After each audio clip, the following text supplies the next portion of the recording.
So this particular pool has a manual timer, and in this case it's an Intermatic brand. To get to the controls, we just open this little latch here, and we open it up and we see there's actually dual timers on this one. It has a timer for the cleaner and a timer for the pool.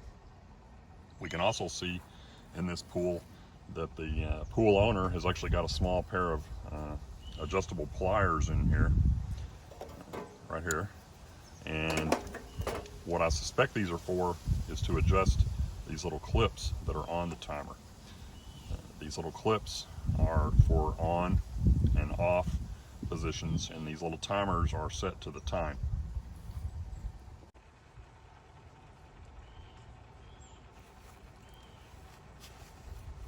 So to set these dials, this is the time that the dial is set to right now. And it looks like it's about 11 o'clock, and it is 11 a.m. So to set these dials, if you need to change it, you would just pull out on the dial and turn it either counterclockwise or clockwise. So in this case, if we wanted to set it, if it was 2 p.m., you would dial it over to where the 2 is and let go and make sure that it engages like that, and it's locked into place at the 2 p.m. position. But it is 11 a.m. Where we're at with this pool. So you'd want to dial it over to the 11 a.m. position and let it engage like that. Just keep in mind that if your power ever goes off, or like for instance you may have a time change in the area that you live, then your timer might actually be off and you would need to adjust it.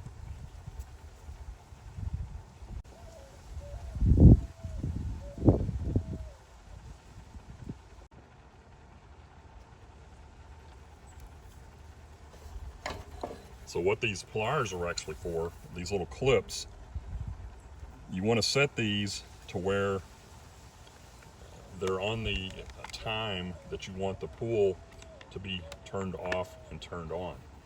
So in other words, when that dial is spinning with the time, for instance, I'm going to manually move this one around. The next time that it's 10 p.m. for this particular pool, the switch that's down here is going to trip into the on position because of this little clip right here, causing the pool pump to come on.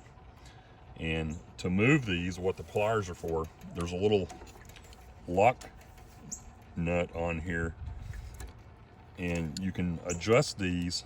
I'm going to move this one again so you can see it a little better. To adjust these, you want to loosen that little screw there, and you can slide these around.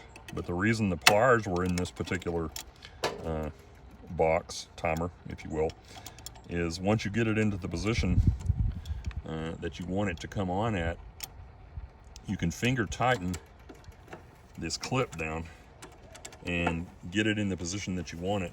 But then it's always a good idea to take your pliers like this and tighten it just a little bit further, because these things tend to slip. And we can also see in this case that this pool is set to where it would come on twice. It's going to come on once at 10 p.m. and once at 5 a.m. and then there's 2 offsetting. So it's going to come on and run for a couple of hours and then trip off, and then it's going to come on again and run for a few hours and trip off. And they've also got this one set to where once the main pump is on, then the cleaner, which in this case, this particular pool has a Polaris 280 pool suite, the cleaner is going to come on slightly after the main pool pump comes on and run, and then it's going to shut off before the pump goes off, and then the main pump goes off. I hope that makes sense. So if you're missing these little clips, I'm going to put a link in the description to where you can get these on Amazon. And I'm going to go ahead and take one of them completely off just to show you what they look like. A lot of people have these and they may be laying in the bottom of your equipment cabinet, but that's essentially what it looks like. And again, you can get these on Amazon. I think they sell them in like a 4-pack or a 2-pack, you know, a set of 2 ons and 2 offs. So you can get those for your pool timer. And to put it back on, you just want to slide this in the back, and you can see right here, this little mechanism right here is what engages with this switch down here and causes it to trip on and trip off. But to put it on, you just slide it onto your dial like that, get it in the position that you want it in. Again, lock down the threads to where it's, you know, fairly tight, and then take your pliers and go ahead and lock it down just a little bit more. Because again, I've seen these where this would only be finger tight and this would move. So now we're going to set our dial back to the actual time that it is, and it's a little bit after 11 a.m. So we can see 11 a.m. here on our dial, and we're going to turn it around to where it's just slightly past 11 a.m.